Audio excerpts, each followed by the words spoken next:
What's up, guys? Discussion time. Now, this one was a toughy discussion topic to find because I've just totally been sapped for creativity today. And it just came to me, I guess you could say. I decided to do why we get bored. So if you're bored right now, or this bores you, I'm about to explain to you why. So there. The reason we get bored is probably it's not the reason you think. Well, I mean, it is the reason you think, but it's doing more than you think. When you become bored, it's an uncomfortable feeling. You don't normally like feeling bored. It's you're saying there, God, I wish I had something to do. That whole God thing. Like, the fact that you don't have something to do is unpleasant. Not so much that it hurts you or you don't like it. You want something to do. You would like some stimulation. You would like an activity. You need something to keep you busy. But the thing about boredom is when you get bored, it compels you to do something that will get you, quote unquote, unbored.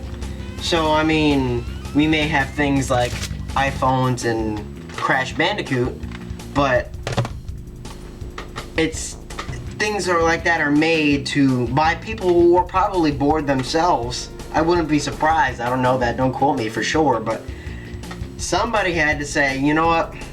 Somebody bored might find this interesting, and let's make this not exactly that, but you know, when you become bored or when you just need something to do, it compels you to get up and do something that'll take the boredness feeling away.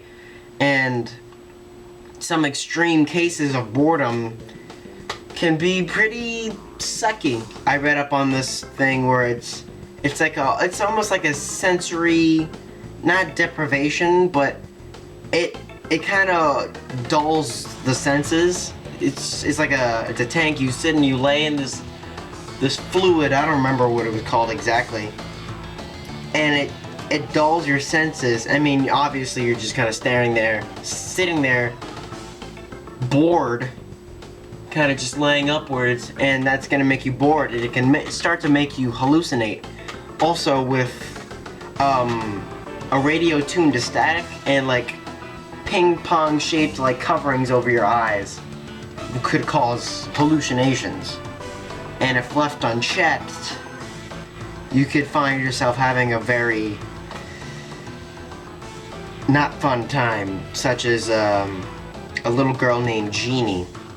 Now, Jeannie, it was like for the first 13 years of her life, she was kept in almost a type of solitary confinement by her father.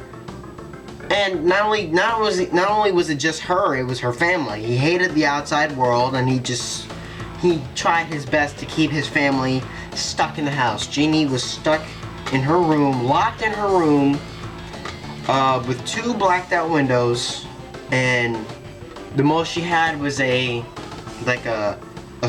stool toilet, like a chair with like a hole in it, and probably something on the bottom to catch the poop or whatever.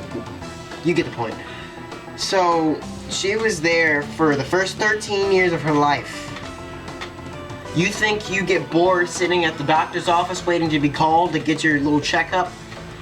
Get on her level, because like I said, first 13 years of her life only being fed not even solid food. She was tied to a chair. So you think you got it bad? Check her out. I mean, when Jeannie was finally found, I think I read that she had the mental IQ of a 13 or 12 or maybe even 10-month-old child. She was not in a good spot. And that's not even just boredom. That is that is mental, just, that's really all I can say. Mental, that's the only way I can describe it, because how do you sit in one spot for 13 years and the most you do is poop in a chair? How bored, not even just bored, how, I can't even explain, I can't even put it into a word what that kind of feeling would be like. Just, oh God. But yeah, she was studied, and she was like one of the hottest things of psychology at the time. And you know, they let her go, and she's living anonymously in the state of California. So at least she was freed, and just, oh God, I can't even imagine being in a situation like that. But anyway, next case. A man, remember when I said solitary confinement? That is another form of, I mean, an extreme case of boredom, I'd imagine. The longest record, and record that is still being held today by a man named Thomas Silverstein. He's being, right now, as I speak, as you watch, he's being held in solitary confinement for, I don't know, I don't remember what crime it said he did, but he must have did something crazy to get locked up. He's still got a lot of time to go. And you know,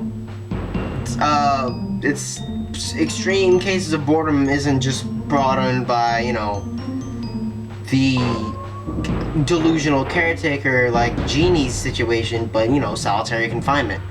You do something crazy, they'll put you in jail, but not just jail, they'll put you in what is equivalently super jail, where you are stuck in a room left to do nothing for years. What do you, like, I can't even, that is unparalleled levels of boredom. Like, you just sit there, what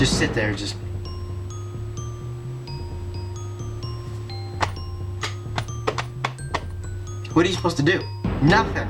That's what you're supposed to do. And there's nothing you can do about the fact that you can't do anything. See, with regular boredom, if you were just sitting at home like I have nothing to do, that could at least motivate you to do something. Go out, cook, do laundry, write a story. It's something that can make you get active. Your boredom is there to provoke activity to some degree, but when you're stuck in something, you can't even go up and make a sandwich. You can't get up to do something because you're stuck in a room with nothing to do. And we take for granted sometimes how much we do have to do. Like, I remember, I think I really didn't feel like doing anything, but I was also extremely bored out of my skull. I was like, do I want to play Need for Speed? No. Do I want to watch TV? No. Do I want to watch YouTube? No. Do I want to do this? No. I literally could not find something that I wanted to do.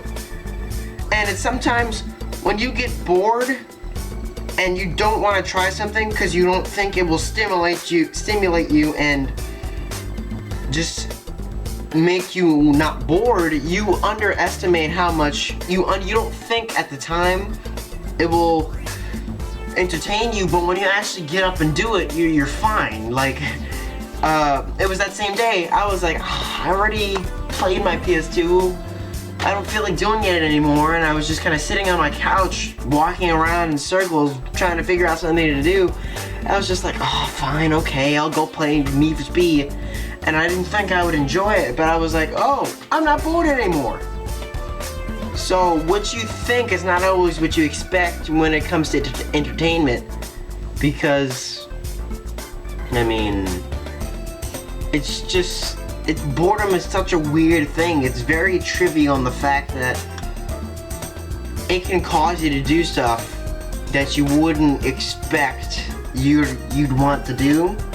You wouldn't expect that you'd even think of doing, because, I mean, it's just, boredom is the thing that almost solves itself. Like I said, if you're bored, you start to act out and wonder what I can do to satiate this boredom. Like, it's not harmful, it's not poisonous, it's just unpleasant. You don't like being bored. Nobody says, oh boy, I can't wait to be bored today. I mean, it's just not something that happens. It's almost like, it's almost like a very lenient form of disgust where you're just disinterested. You're not content of what you're doing. And another example, I'm telling you, I was with my sister. We both couldn't find anything to do. So we started looking for stuff to do, and that just the act of looking for something to do to satiate the boredom was entertaining. And by the time we found something to do, we weren't even bored anymore. So it was just like, hey, problem solved itself. So, boom. I mean, unless you're like Genie or Thomas Silverstein, those are the only like true situations where you will be bored and there's nothing you can do about it. I mean, just sitting there, just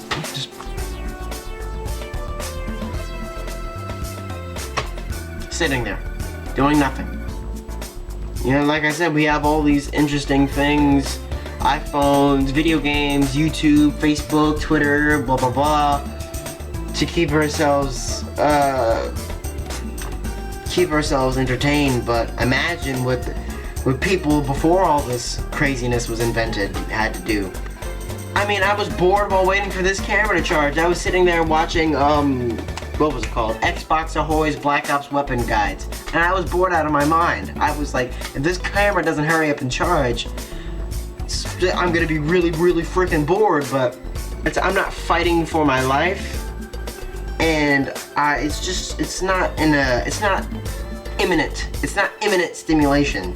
Where maybe like Thomas or Genie, it may have been imminent. I mean, like I said, if in extreme cases, you will find yourself maybe beginning to hallucinate.